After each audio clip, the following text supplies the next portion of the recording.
You know, I was a very active member of the Scripture Union in the 1960s. But I disagreed with the Scripture Union. In 1965, at Mwiri, we had to say, please, Mugira Mundeka. Because some of their messages, I thought, bishops, I thought this matter, I don't know how it was resolved in your church doctrine, because there used to be a very serious debate between what they were calling predestination. Do you remember that? Predestination and individual responsibility. I don't remember the other one. I've not checked with the church recently, so.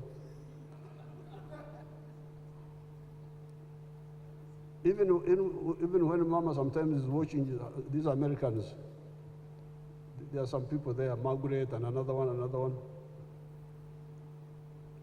They sort of say, God planned for you this, whatever you do. No, but for them, I think they put it a bit better. They say, God planned well for you. I think that's a bit better. God planned well for you. It is you to spoil your opportunities. There's a lady called Maya, Joyce Maya, and another boy called something. They always talk like that God predestined. I think theirs is a bit all right, because they say, God predestined you for good things. It is you to spoil them. I think this is a bit better. But then, this idea of the predestination, when I go to the barrios, these days I don't go so much to the barrios. When you go there, when we come from the bush, they go there. God has called him. God has called him. God has called him. God has called her. But why does God like to call Africans? Why doesn't he call Japanese? Why should the Japanese leave Bishop Onesmo? The Japanese leave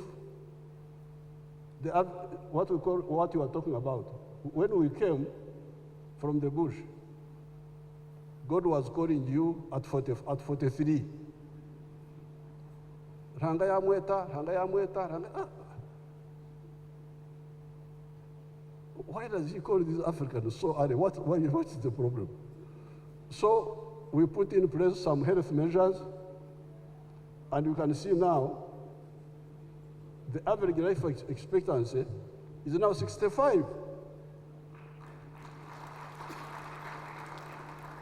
So why is God no longer calling the ones of 45, the ones of this? Now, the Japanese, the life expectancy of Japanese is 79 now. So, this business of, in my struggles, I have seen God's intervention. I have seen it myself. I'll give you one example. In January 1973, we were here, underground, fighting Amin.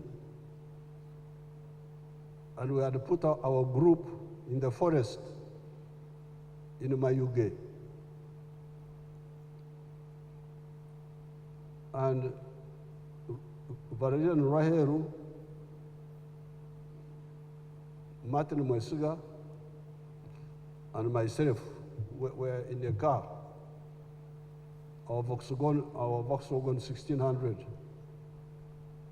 driving from Kampala to join our group in Mayuge Forest, Titiarera Forest. It was around it was getting a bit dark. We didn't know that Amin had got information about us and had attacked our camp. We didn't know because there was no communication at that time. So I was the one driving. We passed through Jinja, Magamaga. Then at that junction, the new road now, Musita, going to Mayuge, we turned. I was the one driving. Then when we had driven some distance, we found a truck, a lorry parked on our side of the road. But then an army, a lorry which turned out to be army was also coming from the other side. So because we wanted to pass, we stopped. I stopped the car behind the lorry.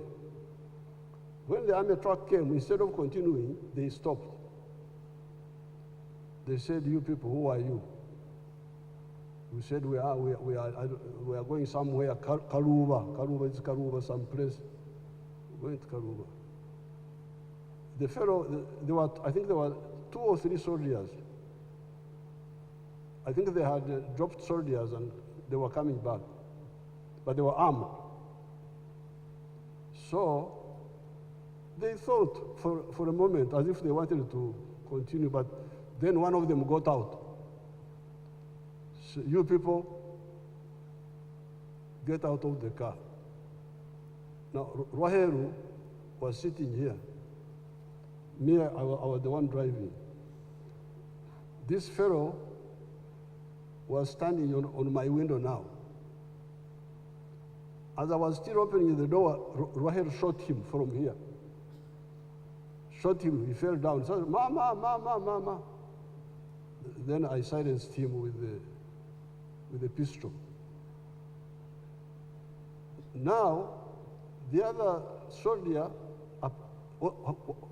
maybe 1 or 2, apparently they ran and hid under the vehicle. So after killing this one, we were struggling to turn the lorry, our vehicle, in a squeeze. The other people were hiding below the vehicle. They could have shot us, all of us. So you wonder why, you can see here there was something else. Yes, we did our part, but there was a part which was totally out of our control. These fellows just panicked. I think they feared. That's why they didn't shoot, because they had their guns, so why did they not? So I know God, I have seen God intervening in my own thing.